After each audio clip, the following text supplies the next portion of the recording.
শুক্রবার বিকেলে একটি ইফতার মাহফিলে প্রধান অতিথির বক্তব্যে বিএনপির জাতীয় নির্বাহী কমিটির সদস্য ও বরিশাল বিএনপির ভারপ্রাপ্ত চেয়ারম্যান তারেক রহমানের স্পষ্ট নির্দেশনা রয়েছে, বিএনপিতে চাঁদাবাজ ও দখলদারদের কোনো জায়গা নেই। আমরা সেই নীতিতেই চলছি।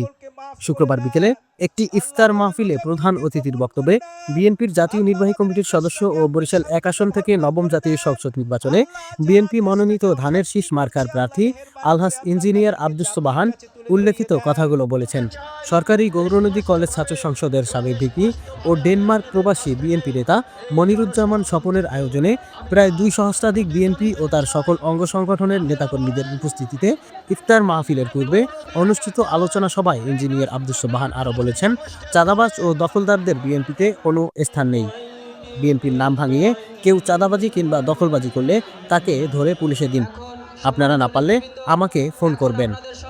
গৌরনদী উপজেলার ঐতিহ্যবাহী তুর্কিবন্দর ভিক্টোরিয়া মাধ্যমিক বিদ্যালয় মাঠ প্রাঙ্গণে অনুষ্ঠিত ইফতার মাহফিলে সরকারি গৌরনদী কলেজ ছাত্র সংসদের সাবেক ভিপি ও ডেনমার্ক প্রবাসী বিএনপি নেতা মনিরুজ্জামান স্বপনের সভাপতিত্বে অন্যান্যদের মধ্যে উপস্থিত ছিলেন গৌরনদী মডেল থানার ওসি মোহাম্মদ ইউনুস মিয়া, উপজেলা বিএনপির সাবেক সিনিয়র যুগ্ম সাধারণ সম্পাদক অধ্যাপক আব্দুল আউয়াল লোকমান, গৌরনদী পৌর বিএনপির সাবেক সাধারণ সম্পাদক বীর মুক্তিযোদ্ধা মোহাম্মদ শাহে আলম ফকির, সাবেক ইউপি চেয়ারম্যান আনোয়ার সাদাত তোতা, বিএনপি নেতা অ্যাডভোকেট নজরুল ইসলাম, উপজেলা স্বেচ্ছাসেবক দলের সভাপতি আব্দুল মালেক আকন, জেলা ছাত্রদল নেতা SM হীরা সহ অন্যান্যরা।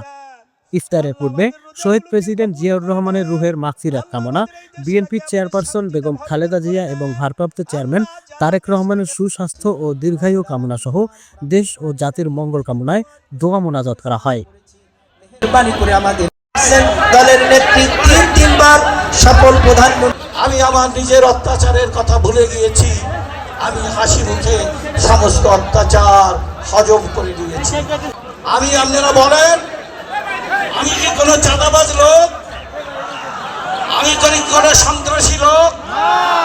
আমি কি কোনো হামলাকারী লোক? আমি যদি হামলাকারী, ষড়যন্ত্রকারী এবং আমি যদি চাঁদাবাজ লোক হই, তাহলে আমাকে যদি আল্লাহ রাব্বুল আলামিন নমিনেশন দেয়, তবু আপনারা আমাকে ভোট দেবেন না। আমি চাঁদাবাজি লোক হয়ে আমি গৌরনদী আগলঝাড়ার এমপি হতে চাই না। আমি এমপি হয়ে আপনাদের গরিব মানুষের এবং আমি উপকার করতে চাই। আমি সবাইকে অনুরোধ করব, এখন আমাদের দেশনেত্রী বেগম খালেদা জিয়া অসুস্থ, জনাব তারেক রহমান সুস্থ হয়ে বাংলাদেশে ফিরে আসবেন। শহীদ প্রেসিডেন্ট জিয়াউর রহমান এবং স্বাধীনতা 19 মুক্তিযুদ্ধে যেসব লোক শহীদ হয়েছে এবং 5ই আগস্টের দ্বিতীয় স্বাধীনতায় গৌরনদী আগলঝাড়ায় যেসব লোক শহীদ হয়েছেন, আহত হয়েছেন এবং যারা এখানে উদ্যোগ নিয়েছেন, বিপি স্বপন ও তার পরিবারের পক্ষ থেকে তাদের যে আত্মীয় স্বজন বাপ এবং মারা গেছেন এবং আমাদের এখানে যারা উপস্থিত হয়েছি তাদের বাপ মা সবার জন্য দোয়া করে